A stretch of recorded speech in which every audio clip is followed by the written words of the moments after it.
Saudara-saudari yang dikasihi Tuhan, di dalam bacaan-bacaan ini kita melihat sebetulnya suatu pengharapan dalam khususnya dalam bacaan pertama tadi bahwa akan terjadi suatu yang luar biasa bila Mesias datang. Kita tahu sebetulnya bahwa sekarang ini Mesias sudah datang, sudah ada di tengah-tengah kita. Dan memang kita berada dalam suatu suasana, suatu masa yang cukup mengerikan dewasa ini.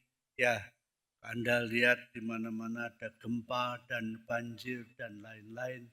Juga akan ada peperangan dan macam-macam itu.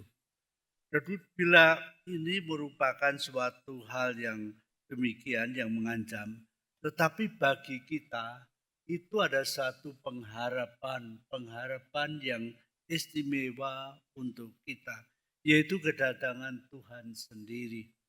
Bila Yesus datang dan kita akan menerima Dia, maka kita tidak usah takut akan apapun juga yang terjadi. Saudara-saudari yang dikasihi Tuhan, memang sekarang ini kita ada masa Advent yang ketiga yang sebetulnya menantikan kedatangan Yesus sebagai itu kelahiran Tuhan Yesus. Tetapi kita tahu Yesus sudah lahir, Yesus sudah ada. Tapi memang kita diingatkan supaya kita sadar bahwa Yesuslah satu-satunya pengharapan kita. Sehingga bila kita percaya kepada Yesus, bila kita bersatu dengan Dia dan percaya kepadanya, kita tidak usah takut akan apapun juga yang terjadi. Jadi memang kita ada situasi dunia itu menegangkan, menakutkan. Kalau misalnya terjadi perang dunia bagaimana? Nah itu pasti hancurlah negara kita juga, dunia itu akan hancur. Tetapi bagi kita yang percaya kepada Tuhan, ini menjadi pegangan. Karena itu kita harus betul-betul percaya kepada Yesus, percaya kepada Dia. Karena hidup kita berarti itu persatuan dengan Yesus. Seperti dikatakan oleh Santo Paulus, bagiku hidup ialah Kristus. Dan hidup ialah Kristus, dan kalau mati bagaimana? Mati itu keuntungan. Karena apa? Kalau kita sudah di dunia ini betul hidup dalam Kristus, kalau kita mati, kita akan bersama dengan Kristus dalam kemuliaan. Sehingga kita tidak usah takut. Karena itu kita melihat dalam sejarah saudara-saudara, para martir misalnya, yang diancam mau dibunuh, disuruh menyangkal imannya supaya mereka selamat. Tapi mereka mengatakan tidak. Mereka tetap percaya dan mereka lebih suka mati dibunuh daripada menyangkal Yesus. Karena apa? Kalau mereka menyangkal Yesus, Yesus juga akan menyangkalnya.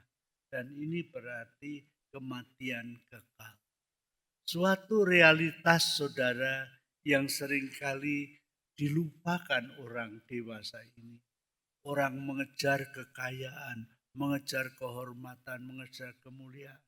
Karena mengira itulah yang memberi kebahagiaan. Tetapi tidak. Kebahagiaan manusia itu terdapat di dalam pengenalan akan Yesus Kristus. Bila kita betul-betul mengasihi Tuhan dengan segenap hati, itu yang menjadi bahagia.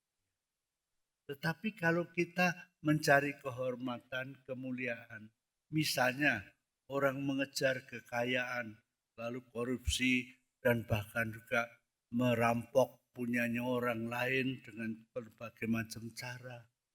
Apa gunanya? Suatu saat toh mereka harus meninggalkan dunia ini. Meninggalkan itu tidak bisa membawa ke dalam kematian, hartanya itu tidak ada artinya. Dan karena itu seperti dikatakan Tuhan Yesus dalam perumpamaan yang diberikan itu tentang orang kaya yang begitu kaya raya, terus berpesta-pesta, dan kemudian ada seorang miskin yang makan saja hampir tidak bisa. Lalu kemudian setelah mereka meninggal, yang kaya masuk neraka itu, yang miskin itu bisa masuk ke dalam kemuliaan Tuhan. Karena ia berusaha hidup sesuai dengan kehendak Tuhan. Nah, inilah saudara, dalam situasi yang sekarang ini sebenarnya kita perlu sekali sadar. Jadi pertama-tama memang kita harus menyadari bahwa hidup manusia itu tidak akan selama-lamanya. Sekarang ini banyak orang, saya lihat, usaha untuk hidup sampai setua-tuanya. Kalau bisa lebih dari 100 tahun, bahkan bisa 120 tahun. Apa gunanya itu semua? Kalau kita bandingkan misalnya saudara, ini sebagai contoh ya, contoh yang sangat menarik di dalam riwayat itu namanya Santo Francisco, salah satu dari ketiga anak yang mendapat penampakan di Fatima. Memang pada waktu itu sebelum waktu penampakan, terus Bunda Maria berjanji mereka akan masuk ke dalam surga.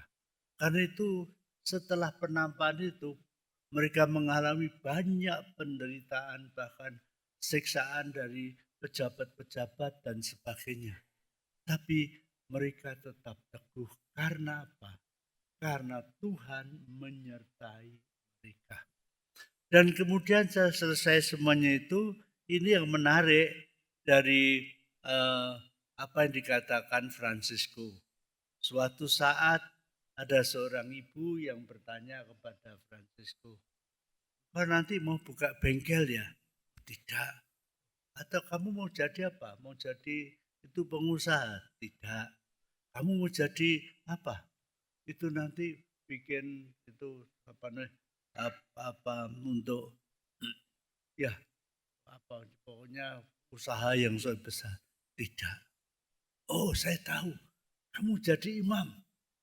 "Tidak juga." "Lalu begitu kamu jadi apa?" "Saya mau naik ke surga, masuk ke surga." Umurnya waktu itu 11 tahun, saudara. Jadi tawar itu macam-macam. Tidak, saya menunggu, sebentar lagi saya masuk ke surga. Karena bagi Francisco, ya artinya apa semuanya itu. Dan inilah juga bagi kita, saudara-saudari yang terkasih. Maka kita harus tahu bahwa kalau kita mulai hidup di dunia ini, kalau kita sudah mengenal Yesus, maka ini suatu rahmat istimewa.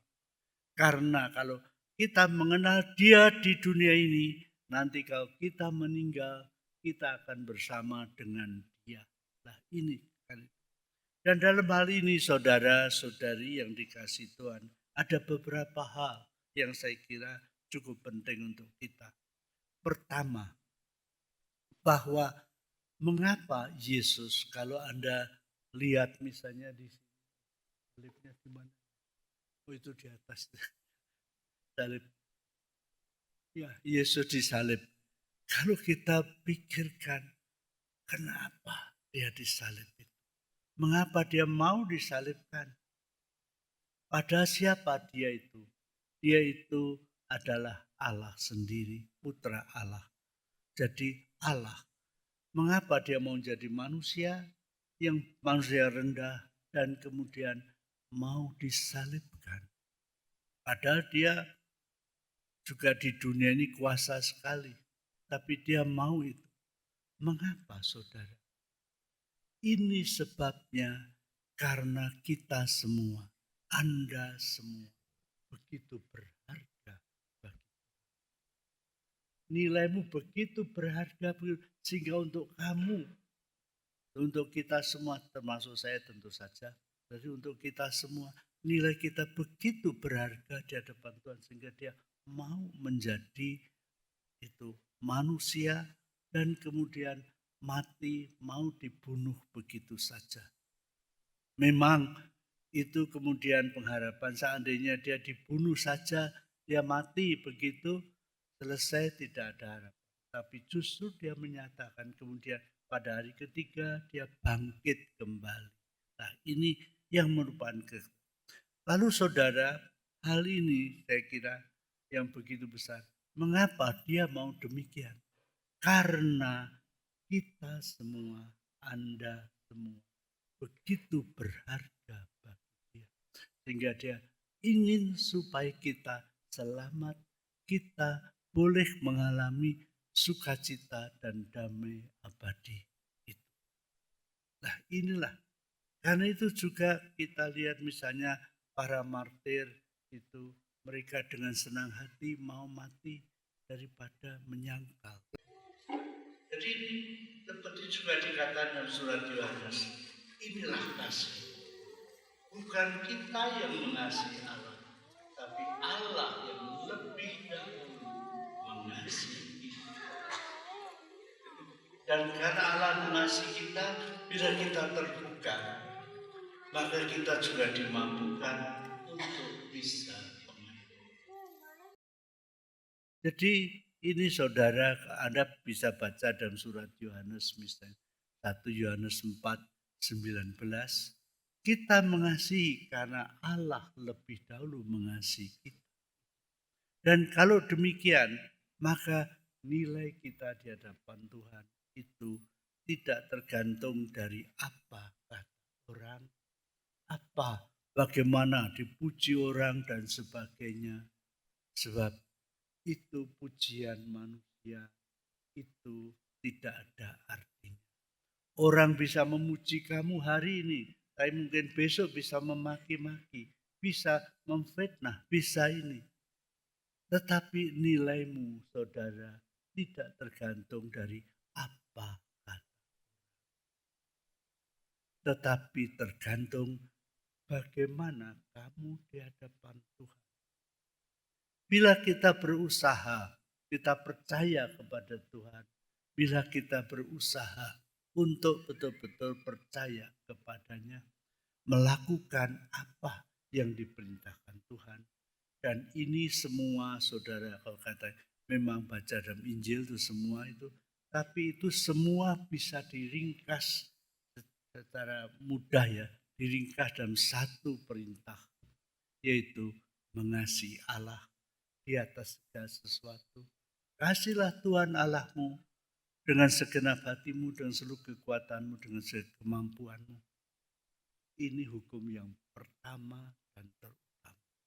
Dan yang kedua sama dengan itu, kasihlah sesamamu seperti dirimu. Memang Tuhan Yesus kemudian memperbaiki ini, menambahkan, adalah kamu saling mengasihi seperti aku telah mengasihi. Jadi contoh bahwa Tuhan mengasihi murid-muridnya, mengasihi semua orang, dan untuk manusia dia rela mati. Ini yang harus juga menjadi teladan dan contoh bagi kita.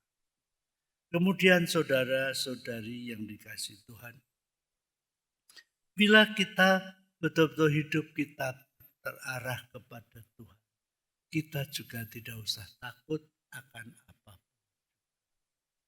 Tidak usah khawatir akan apapun. Maka seperti kata Tuhan, kamu tidak usah takut, tidak usah khawatir akan apapun. Seperti tentang apa yang harus misalnya kita untuk hidup kita, keperluan untuk makan, untuk keperluan hidup dan sebagainya. Kalau kita betul bersandar pada Tuhan, Tuhan akan melengkapi itu. Maka seperti dalam Injil Matius juga, lihatlah burung-burung di udara.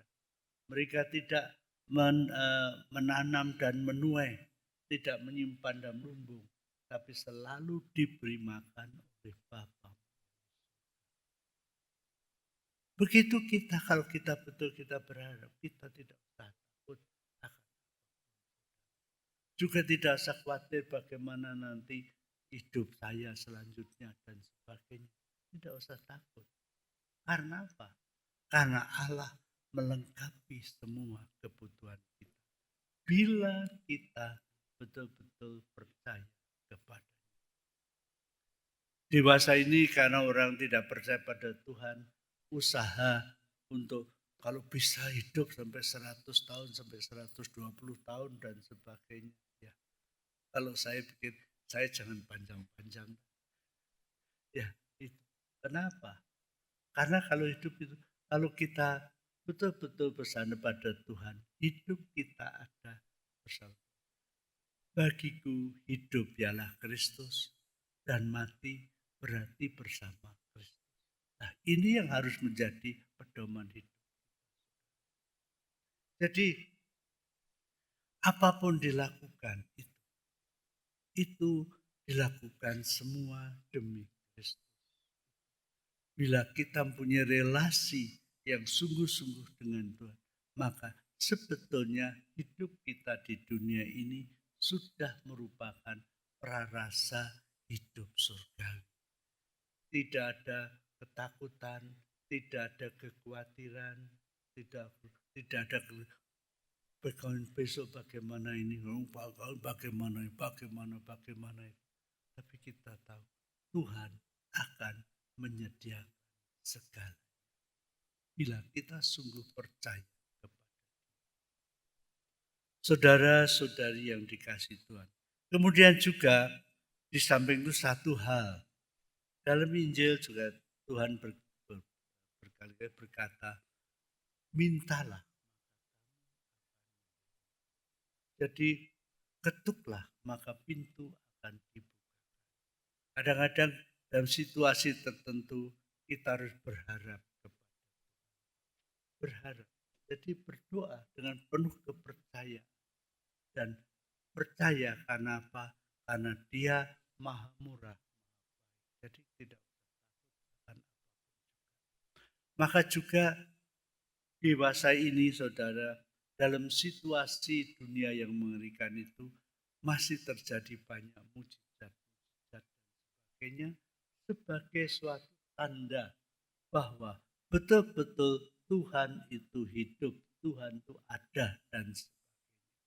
Dan ini juga karena itu juga masih terjadi di tengah-tengah situasi demikian tanda-tanda penyembuhan dan sebagainya yang secara katakan medis bahkan mustahil, tetapi tidak mustahil bagi Tuhan. Jadi ini saya dengan masih sampai beberapa ini saya dengar itu kesaksian-kesaksian dari berbagai tempat ya, bagaimana Tuhan masih tetap hidup itu menjamah. Maksudnya apa? Supaya kita makin percaya, makin yakin bahwa Yesus itu tetap hidup sekarang ini. Di tengah-tengah segala kesulitan dan sebagainya, kita tetap percaya. Dan juga dalam perayaan Ekaristi, khusus dalam adorasi dan sebagainya, itu kuasa Tuhan tetap ada. Tergantung juga dari iman kita. Ya, saudara, tergantung dari iman kita. Saya misalnya ada beberapa contoh ya, bahkan juga dewasa ini masih ada tetap orang yang waktu-waktu adorasi kemudian mencoba menjamah imam yang membawa itu tadi. Bukan menjamah imamnya, tapi karena Yesus yang hadir di situ dia menjamah tadi. Itu demikian. Dan kalau dia betul dengan penuh kepercayaan, maka itu akan terjadi.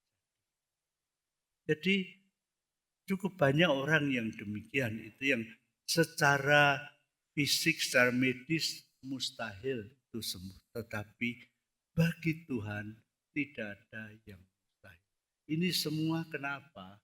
Untuk menyandung bahwa Yesus betul hidup dan kita itu berharga bagi Dia. Maka terjadi hal-hal. Ya. Oleh karena itu saudara, Misalnya saya masih ingat ada seorang ibu yang punya tumor. Ketika ada berkat keliling, dia hanya yang penuh kepercayaan, dia menjamah gitu. Jadi monstran di bawah, dan itu dia menjamah jubah itu yang imam yang membawanya.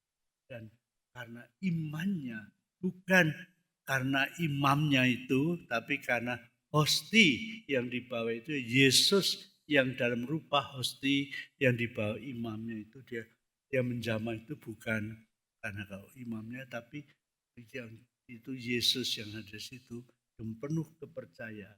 Lalu terjadi dan dia beberapa kali terjadi hal-hal seperti hal yang mustahil tampaknya itu bisa terjadi. Tapi semuanya itu apa tujuannya? Supaya kita dikuatkan iman kita. Kita diteguhkan iman kita. Bahwa kita ini sebetulnya berharga bagi Tuhan. Maka kalau kita betul hidup bagi Tuhan, kita tidak usah takut bagaimana. Seperti tadi contoh seperti Fransisco yang sekarang akhirnya sudah digelarkan kudus ya. Fransisco meninggal dalam usia 11 tahun. Jacinta dalam 9 tahun. Dan kemudian memang ternyata mereka itu hidupnya betul-betul dikuasai oleh Roh sendiri, sehingga di dalam hidupnya sebagai anak kecil seluruh hatinya terarah kepada Tuhan untuk menyenangkan hati Tuhan dan untuk keselamatan jiwa-jiwa. Jadi mereka mempersembahkan banyak kurban-kurban kecil-kecil yang tidak diketahui orang, tapi dipersembahkan dan itu berkenan. Sehingga akhirnya ketika itu dinyatakan mereka itu dinyata menjadi orang kudus dan ada mujizat-mujizat yang terjadi atas nama orang-orang. Jadi ada nama Jacinta yang umur 9 tahun, kemudian Fransisco umur 11 tahun waktu meninggal itu. Dan ini terjadi sebagai bukti bahwa Tuhan memang berkenan kepadanya, dan karena itu sekarang Jacinta dikata Santa Jacinta, Fransisco menjadi Santo Fransisco. Dan waktu digali jenazahnya ternyata jenazah Jacinta itu masih. Dan ini sebagai tanda yang tidak mustahil bagi manusia, tidak mungkin mustahil, tapi bagi Tuhan tidak ada yang mustahil. Jadi itulah saudara-saudara, kalau kita percaya, jadi ini kita percaya kepada Tuhan, dan ini saya kira penting sekali bahwa kita percaya Allah itu Bapa yang maha baik bagi kita. Ya, Bapa yang maha, sehingga Dia akan melindungi dan memberi dan mencukupi segala kebutuhan. Jadi itu, misalnya ini tadi sebagai contoh seorang bapak yang baik ya. Jadi kadang-kadang kalau misalnya anaknya itu butuh apa, dia akan selalu menyediakan kebutuhan. Betul enggak? Bapak-bapak ini ya. Nah, kalau bapaknya tidak baik ya sudah, biar anak mati kelaparan, kan tidak ada. Jadi bahkan sakit anaknya diam saja, yang ribut siapa? Ibu dan bapaknya yang ribut. Itu Bapak kita di surga itu lebih daripada itu. Memang kadang-kadang kita tidak mengerti. Dan ini satu hal yang saya kira bisa, kadang-kadang Tuhan membiarkan kita dicobai. Tapi itu semua itu tujuannya apa? Supaya kita berkembang di dalam iman. Maka kalau kita harus memikul salib, itu kita tahu bahwa Tuhan tidak membiarkan kita memikul salib sendirian, tapi Dia memberi kekuatan kepada kita. Memberi kekuatan sehingga kita dapat menanggungnya. Maksudnya apa? supaya lewat salib tadi kita makin tumbuh dalam iman, tumbuh dalam kasih kepada Tuhan. Jadi itu demikian ini. Maka itu saudara kita tidak usah takut akan apapun. Nah, ini satu hal yang sangat penting bagi kita. Jadi iman kita harus makin tumbuh, dan kalau iman kita tumbuh, kita juga tidak usah khawatir akan apapun. Karena Bapa kita Maha Baik. Yaitu seperti contoh tadi, saya masih ingat seorang bapak yang main-main dengan anak kecilnya itu dilempar terus anak, dan anak itu apa? Anak itu tidak menangis, tidak takut, tapi tertawa. Terus akhirnya sudah selesai. Pak, lagi Pak, sudah capek ini. Jadi anak itu dia pernah pikir jangan-jangan dilemparkan, terus itu begini bapaknya. Nah kalau bapak-bapak yang ada di dunia itu bisa begitu, apalagi bapak kita yang di surga. Nah ini saudara yang terkasih. Karena itu kepercayaan kepada Tuhan itu harus menjadi dasar dalam seluruh hidup. Kalau kita betul percaya kepadanya, kita tidak usah takut akan apapun. Tidak usah takut bagaimana ini, bagaimana itu. Memang kita lihat ada macam-macam. Ya, ada yang sakit, ada yang langsung disembuhkan. Tapi ada yang sakit, tapi tidak sembuhkan, tapi diberi kekuatan. Misalnya seperti seperti Santa Teresa dari Lisieux. Dia meninggal dalam usia kira-kira 24 tahun. Pada waktu itu dia imannya besar sekali. Tapi dia memang tidak minta disembuhkan, tapi dia seperti juga dalam cerita yang itu penampakan di Fatima. Jacinta meninggal dalam usia itu 9 tahun dan sebagainya. Tetapi inilah saudara yang terkasih. Jadi kadang-kadang saya itu melihat orang mau hidup sekian lama. Tapi kalau dia hidup tapi tanpa Tuhan, hidupnya justru merupakan suatu siksaan. Ketakutan selalu itu. Karena itu kalau kita percaya kepada Yesus, kita tidak usah takut. Amin.